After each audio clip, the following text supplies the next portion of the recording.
నమస్తే, welcome to Suman TV. Israel ఇప్పుడు వార్తల్లో ఈ దేశం పేరు బాగా వినిపిస్తోంది. పాలస్తీనాపై పట్టు విడవకుండా బాంబుల వర్షం కురిపిస్తోంది ఈ యూదు దేశం. తన చుట్టూ ఉన్న 7 అరబిక్ దేశాలకి కంటి మీద కునుకు లేకుండా చేస్తోంది. గాజాపై కాల్పులు ఆపాలని ప్రపంచంలోని 53 ఇస్లామిక్ దేశాలన్నీ కలిసి హెచ్చరించినా ఒక్క అడుగు కూడా వెనక్కి వేయడం లేదు ఇజ్రాయిల్. ఏకంగా ఐక్యరాజ్య సమితి హెచ్చరించిన ప్రాణానికి ప్రాణమే సమాధానం. ఈ యుద్ధం ఆగదన్నట్టు వ్యవహరిస్తోంది ఈ దేశం.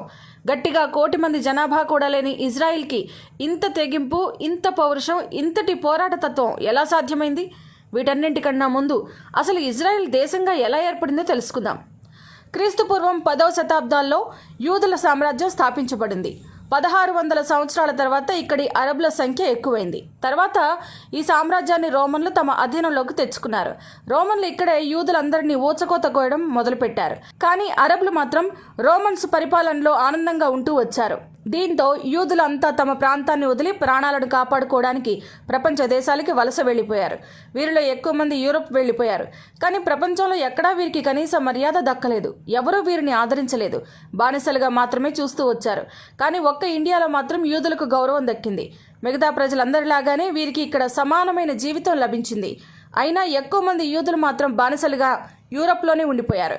ఇక 2వ ప్రపంచ యుద్ధ సమయంలో యూరోప్పై జర్మనీ విజయం సాధించింది. జర్మనీ నాయకుడు హిట్లర్. అతనికి యూదులంటే అస్సలు పడదు. ఇందుకే ఆ సమయంలో హిట్లర్ 60 లక్షల మందిని యూదులను ఊచకోత కోయించాడు. ఈ సంఘటన తర్వాత యూదులు యూరోప్లో ఉండలేకపోయారు. ప్రాణాలను అరచేతిలో పెట్టుకుని మళ్లీ తమ యూదు సామ్రాజ్యానికి వచ్చేశారు. కానీ అప్పటికే యూదు సామ్రాజ్యం అరబ్ల చేతిలోకి వెళ్లిపోయింది. యూదులు పట్టు విడవలేదు. ప్రపంచంలో ఎక్కడెక్కడో బతుకుతున్న యూదులంతా తమ సామ్రాజ్యాన్ని తాము తిరిగి దక్కించుకోవాలని అనుకున్నారు.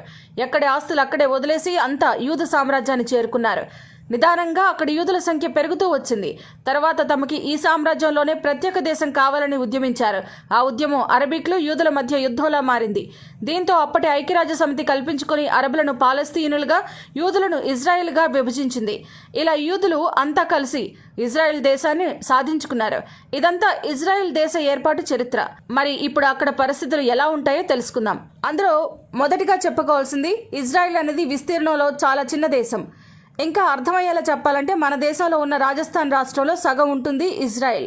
ఇక్కడ జనాభా కూడా కేవలం 90 లక్షలు మాత్రమే.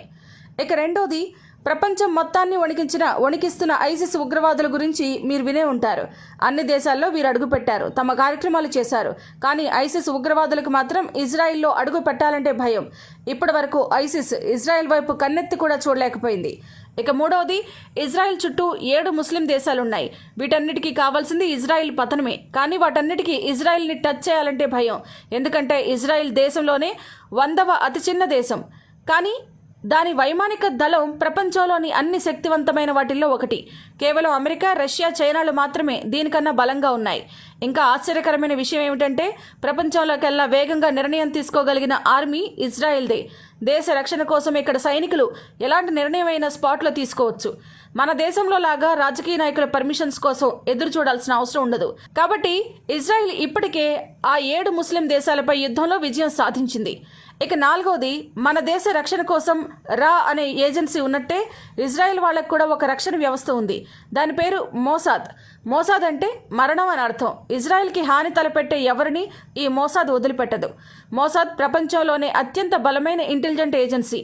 దేశానికి వచ్చే ప్రమాదాలను వీరు ఖచ్చితంగా ముందే కనిపెడతారు. తమకి ద్రోహం చేసిన వారు ఏ దేశంలో దాగి ఉన్నా సరే మారు వేషాల్లో వెళ్లి మరీ వీరి శత్రువులను చంపేస్తారు. ఇక ఐదవది, ఇజ్రాయెల్ ఎప్పుడూ కూడా ఒక సిద్ధాంతాన్ని ఫాలో అవుతుంది. తమకై తాము ఎవరి జోలికి పోకూడదు. ఎవరైనా తమ దేశం జోలికి వచ్చినా, ప్రజల్ని చంపినా వారిని వదిలిపెట్టకూడదు. ప్రాణానికి ప్రాణం తీసేయాలన్నది ఇజ్రాయెల్ రూల్. ఇంతేకాదు, ఎవరైనా తమ దేశంలో ఒక్క పౌరుడిని చంపితే శత్రు దేశంలో 50 మందిని చంపాలి అన్నది వీరి టార్గెట్. ఇక ఆరవది, ఇక ఇజ్రాయెల్లో పుట్టిన అమ్మాయి అయినా అబ్బాయి అయినా తప్పకుండా ఆర్మీ శిక్షణ తీసుకోవాల్సిందే. కొన్ని రోజులు ఆర్మీలో సేవలు అందించాల్సిందే. దీన్ని ఆ దేశ ప్రజలంతా తమ బాధ్యతగా భావిస్తారు. రాజకీయ నాయకులు, సినిమా స్టార్స్, కోటీశ్వరులు అంతా ఈ రూల్ని తప్పకుండా ఫాలో అవుతారు.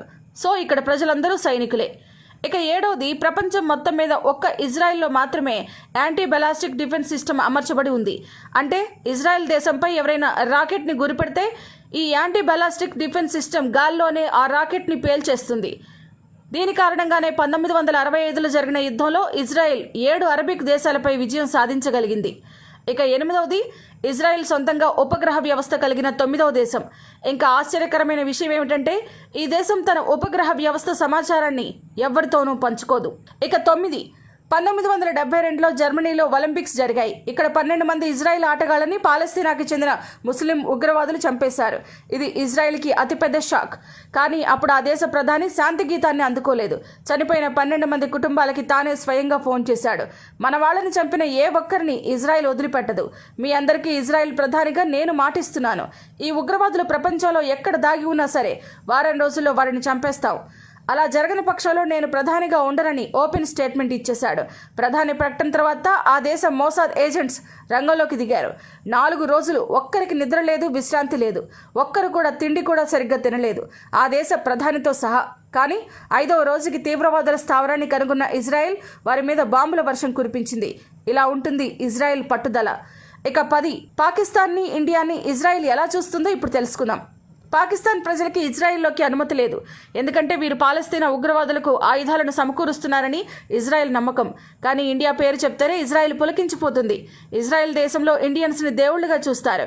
వారిని ఇంటికి తీసుకెళ్లి భోజనం పెట్టి సకల మర్యాదలు చేస్తారు. ఇంకా షాకింగ్ మ్యాటర్ ఏంటో తెలుసా? ఇండియా మన చిరకాల మిత్రదేశం. వారు ఎప్పటికీ మన మిత్రులే. ఎట్టి పరిస్థితుల్లో వారిని వ్యతిరేకించరాదు అని ఇజ్రాయెల్ ఏకంగా తన రాజ్యాంగంలోనే పొందుపరుచుకుంది. ప్రపంచంలో ఏ దేశానికి తలవంచని ఇజ్రాయెల్ మనకి మాత్రమే ఇంత గౌరవం ఎందుకు ఇస్తోందో తెలుసా? ఒకప్పుడు తమ సామ్రాజ్యాన్ని పోగొట్టుకుని ప్రపంచం అంతా శరణార్థులుగా తిరుగుతున్న యూదులను అన్ని దేశాలు హీనంగా చూశాయి. కానీ ఒక్క ఇండియా మాత్రమే వారికి ఈ దేశంలో సమాన హక్కు కల్పించింది. వారిని సోదరులుగా భావించింది. ఈ ఒకే ఒక్క కారణంతో ఇజ్రాయెల్ శతాబ్దాలుగా ఇండియాని, ఇండియన్స్ని ప్రేమిస్తూ వస్తోంది.